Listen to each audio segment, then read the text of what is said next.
jaw, like it was built to break. Hey guys, it's Eve, and today I am here with another makeup rewind video, and today we are exploring the 1960s. Thank you to everyone who voted in my Twitter poll. 1960s blew the competition away, and honestly, this is the decade that I was most excited about. So if you guys like the 60s and want to see how I got this makeup look, go ahead and keep on watching. Let's go. Hey guys, alright, so I already did my eyebrows and primed my eyes, and today we're going to really focus on the eye look. In the 1960s, everything was pretty eye-centric, and the rest of the look was kept pretty bare. So to start off this look, we're heading into the Anastasia Beverly Hills Modern Renaissance palette, picking up the shade Warm Taupe. We're going to create a neutral look on the eye, first starting with this color in the crease. I'm just taking a big fluffy brush and blending it all around. Make sure to really blow out the color up towards the brow bone. And then to continue this neutral gradient, I'm actually going to pick up my NYX blush in the shade Taupe. My pan is a little bit broken up, so please pardon that. But I'm putting this in my crease as well, a little bit lower, bringing it down the lid, and then blending once again with that Warm Taupe shade just to make sure that everything blends very smoothly. Then taking a brush with no added product, I'm just going to swirl those two colors together, making sure there are no harsh lines. And now picking up my Anastasia Beverly Hills Artist Palette, grabbing the shade Coal, putting that onto a detailer brush, and we're actually going to put this on the lowest part of my crease as we possibly can.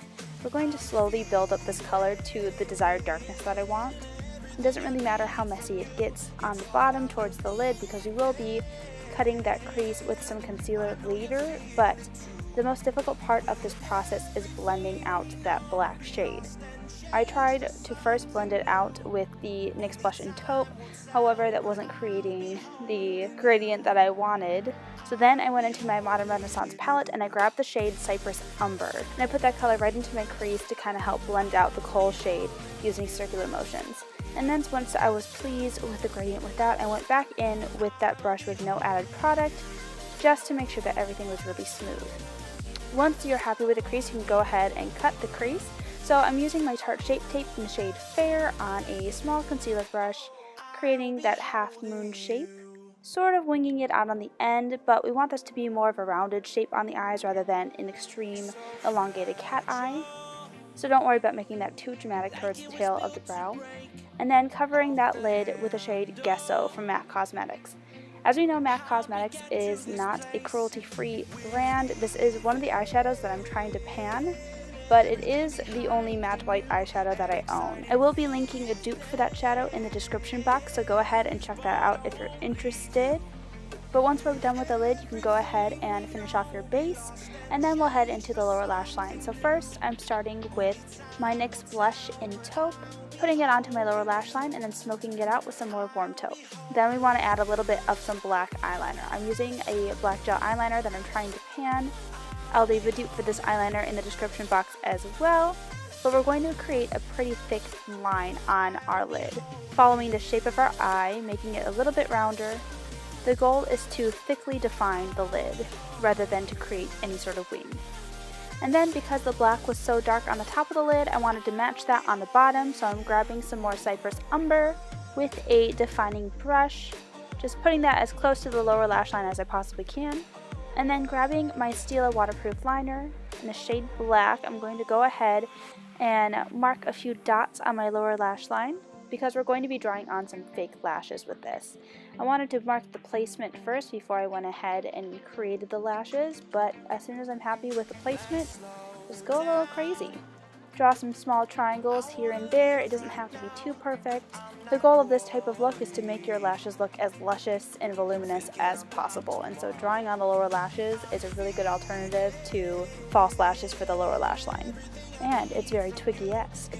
Then for the waterline, I'm grabbing my NYX liner in the shade Pure White and setting that down with a little bit more gesso. Adding that white to the waterline is really going to help open the eyes and create a doll-like appearance.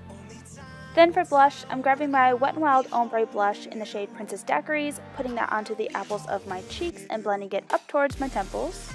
We want to keep the rest of the face fairly soft, fairly pink, So I'm grabbing this light pink for that, and then matching that with a light pink lip. The lippy I'm using today is my NYX Lip Lingerie in the shade Lace Detail.